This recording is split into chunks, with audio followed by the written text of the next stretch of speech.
Welcome back to Unbiased, your favorite source of unbiased news and legal analysis. Welcome back to Unbiased. Today is Wednesday, May 1st, and this is your first daily news rundown of a new month. If you love the unbiased approach that this episode provides and you feel more informed after listening, please go ahead and leave my show a review on whatever podcast platform you listen.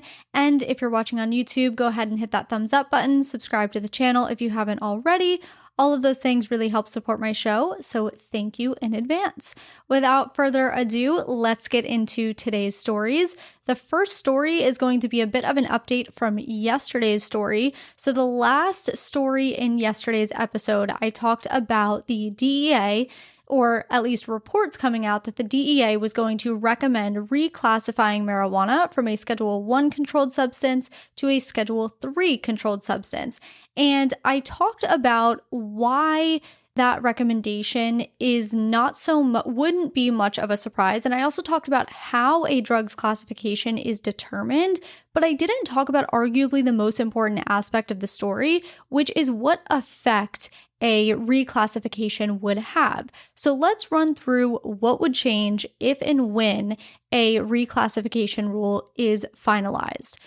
First and foremost, the making, distributing, and possessing of marijuana would still be illegal at the federal level.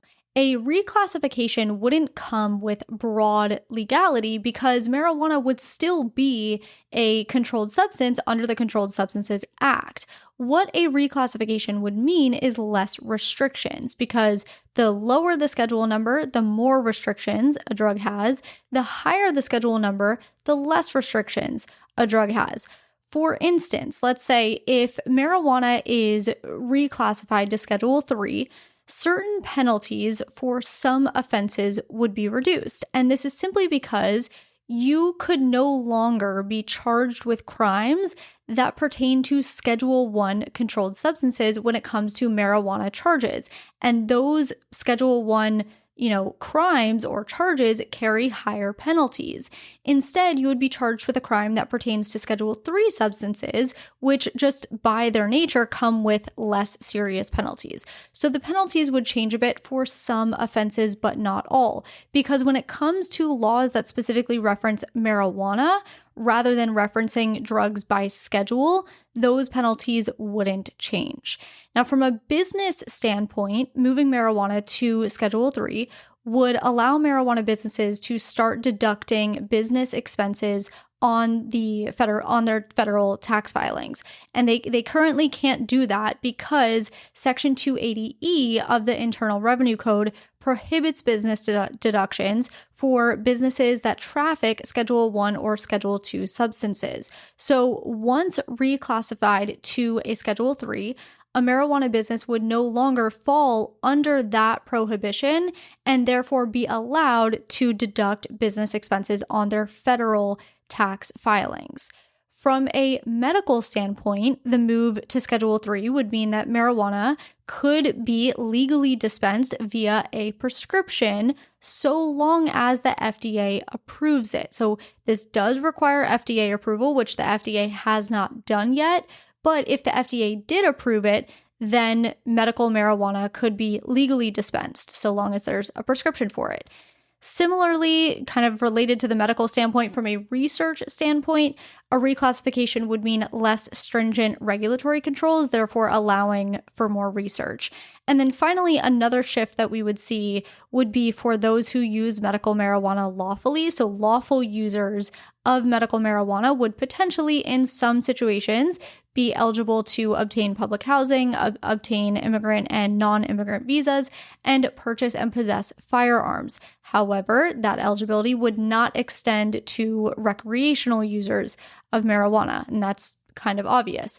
But, those are that's not an exhaustive list of the effects that we would see from reclassifying marijuana, but at least it gives you an idea of what the change would entail. If you do want more information on the effects of a reclassification, I have two pretty helpful congressional reports that I have linked in the sources section for this episode. So you can, of course, always find my sources in each episode description, or you can just go to my website, jordanismylawyer.com, find today's episode, and all of my sources will be down at the bottom. So if you are wanting more insight as to what effects a reclassification would have, those congressional reports are in the sources section. In other news, President Biden approved another $6.1 billion in student loan debt relief, specifically for Art Institute students. And this is actually not the first time Art Institute students have received forgiveness. So let's talk a little bit about what the Art Institute is and where the authority for this forgiveness comes from. The Art Institute's system, which I will actually refer to as AI going forward, just so you know, was a private for-profit system of art schools that was created here in the United States in 1969. Originally, AI was owned by Education Management Corporation, but it was later sold in 2017 to the Dream Center Foundation, and then sold again in 2019 to the Education Principal Foundation, and ultimately closed all of its doors in 2023. But it was when the original owner, Education Management Corporation, ran it that AI had some pretty significant issues. And without getting too into the weeds of the legal battles that AI faced, the school was essentially using deceptive marketing tactics to entice students to enroll. AI would underestimate program costs and overestimate job placement figures for students once they were done with their program. That way, students, as I said, were more inclined to register with the school. Eventually, in 2013, the Department of Education first placed AI under heightened cash monitoring. In 2016, many of AI's campuses were placed on probation by their accreditor. By 2018, more campuses had lost their accreditation and didn't inform the students of it. And then in 2019, it was determined that $9 to $13 million of federal funds, which were meant for student stipends, were missing. Teachers weren't being paid, and it really just continued to go downhill from there until all of the campuses were officially closed in September of last year. In 2022, though, there was a class action lawsuit brought by a group of more than 200,000 student borrowers from more than 153 institutions across the country, not just AI. And these students in their class action lawsuit claimed that they had been defrauded by their school. The settlement in that lawsuit was approved later that year in 2022, and the case actually ended up before the Supreme Court. The settlement was challenged, but in April of last year, the Supreme Court rejected the challenge and said the settlement could proceed. So what that meant is that the AI students that were a part of the bigger class action lawsuit had their debt canceled. As for the other AI students that were not a part of that lawsuit, specifically students who attended AI between January 2004 and October 2017, this new debt announcement that President Biden announced today applies to those students. And the basis of the cancellation stems from what is called the borrower defense to repayment, which is this legal ground for discharging federal loans. So under this law, if you were the subject of your school's misconduct, you can actually object to the repayment of your loans by filling out a form and telling the government about the school's misconduct. And it's ultimately up to the Department of Education to determine whether an institution engaged in such misconduct so as to warrant the cancellation of your debt. And that is, of course, what happened here today. In total, the relief will impact roughly 317,000 AI student loan borrowers, amounting to roughly $6.1 billion in forgiveness. So that's what's going on with the debt relief. Now for this last story, before we finish the episode with quick hitters, I wanted to talk a little bit about the conflict and protests that we're seeing on university campuses across the country. Because I've reported on some of the developments, some of the arrests, as well as some of the negotiations, but I think the part that most of us are interested in knowing is why these protests are happening and what some of the truth is when it comes to the protests. Like, why do some see the protests as warranted, but not others? Why do some see the protests as anti-Semitic, but not others? That's what I want to answer for you, because I think that's the part, as I said, we're all most interested in, but it's also the part that's not being talked about as much. I will say, if you want a very deep explanation of the history of the conflict, that being the Israel-Gaza conflict, I released an episode on October 12th. It's my most downloaded episode to date, and it'll really give you a ton of history behind this conflict between Israel and Gaza. But for purposes of this episode, I'm going to give you a very, very short synopsis, which is almost impossible to do, but I'm going to do it anyway. And that is that Israelis and Palestinians each feel that they are entitled to the land on which they sit. So the land that makes up Israel and Gaza, Israelis and Palestinians both feel that that is their land.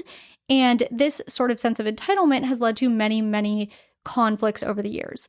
But fast forward to present day, Israel has erected a border wall on its side of the Israel-Gaza border, as well as an underground defense system, and Israel has a lot of control over what goes in and out of Gaza.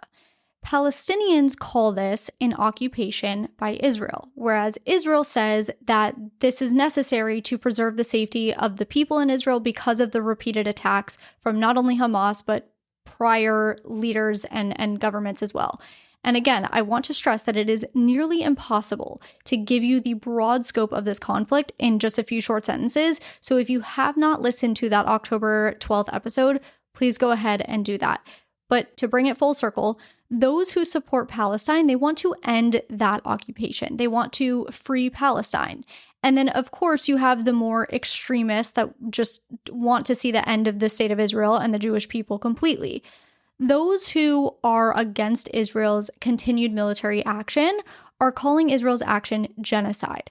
However, those who support Israel say this is not genocide, it's self-defense because we keep getting attacked and we have to, defend ourselves. So it's really complicated. Even though there are people who are committed to one side of or the other that will tell you this is not complicated at all, it is. Specifically, as it pertains to the college campuses, a lot of these universities, and honestly, just a lot of entities in the United States generally, have ties to Israel through investments. And pro-Palestine supporters argue that these investments are directly and or indirectly supporting Israel's actions in the war, and therefore, these institutions need to divest accordingly. That is the purpose of the protests. That is the ultimate goal of these protesters, to get their institutions to divest. Now, as for the chants, the reason I wanted to talk about the chants is because we're seeing a lot of narratives as to whether these are anti-Semitic or they're not anti-Semitic. So I wanted to give you some examples of a few of the chants and run through what each side says about them and where these conflicting narratives are coming from. Because these chants range from peaceful to anti-Semitic. And honestly, you may find some people who tell you that all of the chants are anti-Semitic, but that's just not true. And I'm Jewish, okay? That's me telling you not every chant is anti-Semitic. There are some people out there that are peacefully protesting the continued military action of Israel and the killing of Gazan civilians while also wanting Jews to live in peace and the state of Israel to exist. Just like there are Israel supporters out there who agree with Israel fighting back against Hamas, but don't necessarily agree with the killing of so many Gazan civilians. You can't just take out two buckets and throw people into one of the two because of one particular belief that's held by any given person. That's just not how it works. That's how we are here in America too. There are people all across the political spectrum. So let's give some examples of some chants and the conflicts behind them so that you have a bit more awareness. Let's first take the most innocent phrase, which is free Palestine. Standing alone, this is not anti-Semitic. Again, it speaks against the occupation that pro-Palestinians, view as an occupation. The chant from the river to the sea. This is more controversial depending on who you ask. Some pro-Palestinians simply say it's a call for humanity, it's a call for freedom for Gaza. However, with that said, Hamas adopted this phrase from the river to the sea as a call for a single Palestine state on the land that is occupied by Israel and Gaza, meaning the extermination of the state of Israel and all who live there. And don't forget, it's a known fact that Hamas's charter actually called for the extinguishing of Jews in Israel. So that is a bit of a history of the phrase from the river to the sea. This same sort of double narrative applies to the phrase intifada. Pro-Palestinians call intifada a resistance movement against Israel's occupation, but throughout history, intifada has led to the killing of many Jewish people. And for that reason, pro-Palestinians see it as simply a call against the occupation, whereas pro-Israelis see it as a call for killing the Jews. Then you have phrases like final solution, which really cannot be interpreted as meaning anything other than something anti-Semitic. Final solution was the phrase that Hitler and the Nazis used to refer to their plan to kill off the Jewish people. And some students have been walking around campus carrying posters and wearing headbands that say final solution. So whether or not these people understand the context and history of the phrase, that's not for me to say, but this is one of those phrases that one can confidently classify as anti-Semitic, whereas the other phrases, they have other meanings, and they can be interpreted differently depending on who you talk to. So there is a lot going on. That is the best way to put it, but I really hope that discussion sort of answered some of your questions and maybe even answered some questions that you didn't even know you had. But before we end today's episode, let's touch on some quick hitters. For those that might be new here, quick hitters are short stories, bullet points, if you will, that happened over the course of the day that I think you should at least be aware of, but may not necessarily require a full-on story. Starting off with Representative Majorie Taylor Greene saying that she will move forward with her effort to oust Speaker Johnson from his speakership, despite Democrat leaders coming out yesterday saying that they would fight back against such a motion, and ultimately, if they fight back, that motion would fail. But Majorie Taylor Greene has been pretty steadfast on removing Johnson from the chair due to his tendency to work with Democrats on certain matters. Greene says that Johnson is not the right person for the job, and he has repeatedly betrayed the GOP caucus, most recently with his avoidance of a government shutdown, his efforts to pass a FISA extension, and his recent efforts to pass the foreign aid bill for Ukraine, Israel, and Taiwan. So Greene says she will trigger a vote regardless of the support from the Democrats on her motion next week. More than 24 states sued the Biden administration today over its recent final rule requiring gun sellers to obtain licenses and conduct background checks when selling guns at gun shows and online. I originally reported on this new rule a few weeks ago when it was announced. That is in my April 11th episode, so go check that out if you want to hear more about it. But between the three lawsuits, the various states allege that the administration's new rule exceeds its authority, violates the Second, Fourth, and Fifth Amendments to the Constitution, as well as the Constitution's separation of powers clause, and should be declared void due to the rule's vagueness. This is called void for vagueness. These cases will likely end up before the 5th and 11th circuits and potentially in front of the Supreme Court in its next term. And finally, the Manhattan District Attorney's Office said today that it would retry Harvey Weinstein following the state's high court ruling overturning his rape conviction. This is an update to what the DA's office previously said, which was that if the victims wanted to come forward again, then the DA's office would ultimately retry the case. Today, obviously, the update is that the DA's office will retry the case. That is what I have for you today. Thank you so much for being here. As always, I hope you have a fantastic night, and I will talk to you tomorrow.